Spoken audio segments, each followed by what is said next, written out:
শালার বিদেশ যে বলে ভাই আপনার জন্য আজর। তো দেখেন, হয়তো এত কষ্ট করার পরেও বাংলাদেশে মানুষের মন পাওয়া যায় না। মানে আমার মা বাবা ভাই বোনের কথা বলতেছি। তো করবার জগৎটাই আসলে কষ্টের। হয়তো ভাই এই কাজটুকু করব মিনিমাম 1 থেকে দেড় ঘন্টা লাগবে, কারণ অনেক কাজ আছে। এরপরে হয়তো বা আরো একটু বাহিরে কাজ আছে 10-15 মিনিটের। এগুলো সম্পূর্ণ কমপ্লিট করে এরপরে যেতে হবে বলতে ঘুমাতে হবে। তো এখন কিন্তু ডালাই দেব। আর শালার বিদেশ, যে বিদেশে হয়তো বা কষ্ট ছাড়া কিছুই অনুভব হয় না। একটা জিনিস দেখেন ভাই,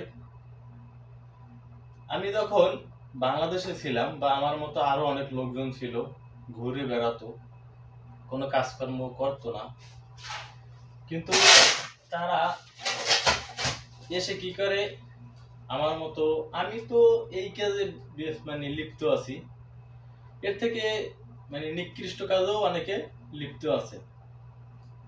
কিন্তু একটা জিনিস সবসময় মাথায় রাখবেন, কষ্ট মানুষের আসবেই, সুখ প্রতিনিয়ত থাকবে না। হয়তো এখন সুখে আছেন, সামনে অবশ্যই কষ্ট থাকবে, মানে আসবে। এটা 100% লিখে রাখেন ভাই। অনেক ব্যথা পেয়েছি, পরে বসা লাগবে। তো ঈদ গেছে মনে হয় কত 10-12 দিনের মতো হয়েছে, এখন পর্যন্ত বাড়িতে টাকা দিতে পারিনি। ঈদের আগের দিন মনে হয় দিছিলাম মাত্র 500 রিয়াল বাংলাদেশি, 16,000 টাকা। তাও 13,000 না 14,000 টাকার টিন পাল্টাইছে, মানে ঘরের টিন পরিবর্তন করছে। অনেকে বিদেশ করে বিল্ডিং গাতে, আর আমরা বিদেশ করে টিনের ঘরে থাকি, মানে আমি নিজে, আমরা না। তো এই বিদেশ করি। তো এবারে বুঝতেই পারেন প্রতি মাসে কত লক্ষ টাকা কামাই এবং কত লক্ষ টাকা বাড়ি দিতে পারি। আল্লাহ যেন এরকমের আসলে আমার মতো অন্তত বিদেশ যেন মানুষকে না করায়। আমি না পারি বাংলাদেশে যেতে, না পারি এখানে থাকতে। হয়তোবা যেখানে আছি সেখানেই থাকতে হবে, বেতন কম হলেও কিছু করার নাই, বেশি হলে তো একটু ভালো হতো, তা তো অবশ্যই হবে না। কারণ সৌদি আরবে যে খেজুরের বাগানের কাজ বা রেস্তোরাঁয়, এতে সবসময় বেতন কমই থাকে। জীবনটা এমন এক পর্যায়ে এসে দাঁড়িয়েছে ভাই, না পারি কাউকে বলতে, না পারি নিজে সহ্য করতে। তো এমন করেই জীবন চালাতে হবে।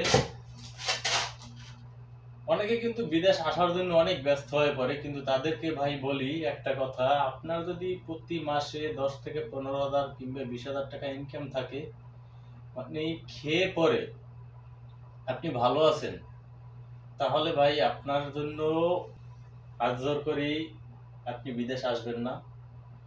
আর যদি মনে করেন যে না একদম নিঃস্ব, মানে নাই কিছু, আমার খেতে পারি না, সোজা কথা এক কথায় বলতে চাই, আপনার বাড়িতে দৈনিক ইনকাম 1 টাকাও নাই, মানে আমার মতো ঘুরছেন ফিরছেন, কোনো কাজকর্ম নাই, হালকা পাতলা টুকটাক কাজ করে নিতে হয় না, তাহলে আসেন।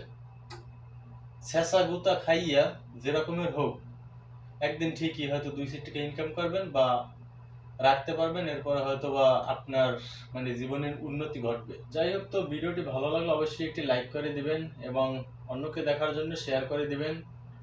নতুন হলে সাবস্ক্রাইব করে সাথেই থাকবেন। ধন্যবাদ, ভালো থাকুন, সুস্থ থাকুন, আল্লাহ হাফিজ।